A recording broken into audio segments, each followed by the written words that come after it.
பிரவீன், இந்த மக்களவை தேர்தலின் முதல் கட்ட பரப்புரையின் போது தமிழக பாஜக தலைவர் அண்ணாமலை கச்சத்தீவு பிரச்சனை தொடர்பாக ஒரு ஆர்டிஐ தகவலை வெளியிட்டார். இந்த ஆர்டிஐ தகவல் தொடர்பாக வெளியுறவுத்துறை அமைச்சர் மற்றும் பிரதமர் நரேந்திர மோடி உள்ளிட்டோரும் மேற்கோள் காட்டி பல்வேறு தகவல்களை வெளியிட்டிருக்கிறார்கள். ஆனால் தமிழக பாஜக தலைவர் அண்ணாமலைக்கு ஆர்டிஐ மூலமாக இந்திய வெளியுறவுத்துறை அமைச்சகம் கச்சத்தீவு தொடர்பான ஆவணங்களை வழங்கியதில் பகிரங்கமான மோசடியில் ஈடுபட்டுள்ளது. இப்போது அம்பலமாகி இருக்கிறது. கடந்த மார்ச் மாதம் 5ஆம் தேதி கச்சத்தீவு தொடர்பான ஆவணங்களை கோரி தமிழக பாஜக தலைவர் அண்ணாமலை விண்ணப்பம் செய்கிறார். அவரது விண்ணப்ப விவரங்களும் வெளியுறவுத்துறை இணையதளத்தில் வெளியிடப்பட்டிருக்கிறது. ஆனால் வழக்கத்திற்கு மாறாக விண்ணப்பதாரர் யார் என்ற விவரம் அந்த இணையதள விவரத்தில் இடம்பெறவில்லை. 5/3/2024 அன்று பெறப்பட்ட ஆர்டிஐ விண்ணப்பத்திற்கு வெளியுறவுத்துறை அமைச்சகத்தில் பணியாற்றும் உயர் அதிகாரி ஒருவர் கம்யூனிகேஷன் அண்ட் விஜிலன்ஸ் டிவிஷனில் அண்டர் செக்ரட்டரியாக பணியாற்றி வரும் அஜய் ஜெயன் என்பவருக்கு 12/3/2024 அன்று மனுதாரருக்கு உரிய பதில்களை வழங்க வேண்டும் என்று உத்தரவு பிறப்பிக்கிறார். இந்த உத்தரவு பிறப்பித்த இந்த அஜய் ஜெயன் என்பவர் யார் என்பதுதான் இப்போது சர்ச்சைக்குள்ளாகி இருக்கிறது. மத்திய வெளியுறவுத்துறை அமைச்சகத்தில் அஜய் ஜெயின் என்ற நபர் அண்டர் செக்ரட்டரியாக அதிகாரியாக பணிபுரியவே இல்லை என்பதுதான் ஆர்டிஐ தகவல் மூலமாக இப்போது அம்பலமாகி இருக்கிறது.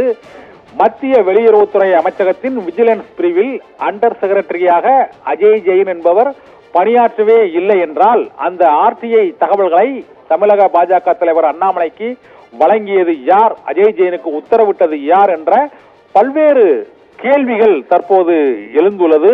இந்த விவகாரம் பேசுபொருளாக மாறியவுடன் கடந்த ஏப்ரல் மாதமே ஒரு அதிர்ச்சி அளிக்கக்கூடிய உண்மை தகவலை சத்தியம் டிவி வெளியிட்டது. அதாவது மத்திய அரசின் வெளியுறவுத்துறை அமைச்சகத்தில் அண்டர் செக்ரட்டரியாக அஜய் ஜெயின் என்ற நபரின் பெயரே அந்த மத்திய வெளியுறவுத்துறை அமைச்சகத்தின் சிஎன்வி கம்யூனிகேஷன் விஜிலன்ஸ் பிரிவில் இல்லை என்ற உண்மை வெளியானது.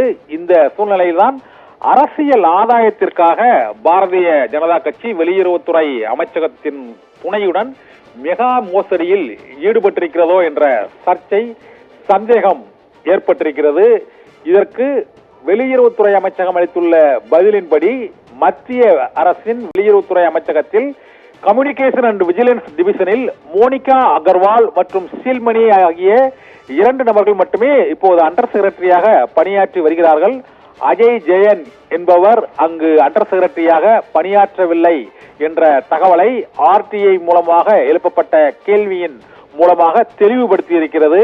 இதனால் யாரென்றே தெரியாத ஒரு நபரின் பெயரில் ஆர்டிஐ மத்திய அரசின் வெளியுறவுத்துறை அமைச்சகம் கச்சத்தீவு தொடர்பான தகவல்களை வெளியிட்டது ஏன் என்ற கேள்வி எழும்பி இருக்கிறது. மக்களவை தேர்தல் ஆதாயத்திற்காகத்தான் இத்தகைய மோசடியான தகவல்கள் வெளியானதா என்ற சந்தேகமும் எழுந்திருக்கிறது. மேலும் இதே கச்சத்தீவு பிரச்சனை தொடர்பாக ஆர்டிஐ மூலமாக பலர் பலமுறை விண்ணப்பித்த போதும் எந்த விதமான தகவலும் ஆர்டிஐயில் மத்திய வெளியுறவுத்துறை அமைச்சகம் வழங்கவில்லை. நாடாளுமன்றத்திலும் இந்த பிரச்சனை தொடர்பாக கேள்வி எழுப்பப்பட்ட போது எந்த விதமான பதிலும் அளிக்கப்படவில்லை. ஆனால் தற்போது ஆர்டிஐ விண்ணப்பத்திற்கு வெளியுறவுத்துறை பதில் அளித்திருப்பது சட்டவிரோதமான ஒரு செயலை அம்பலப்படுத்துவதாக இருக்கிறது.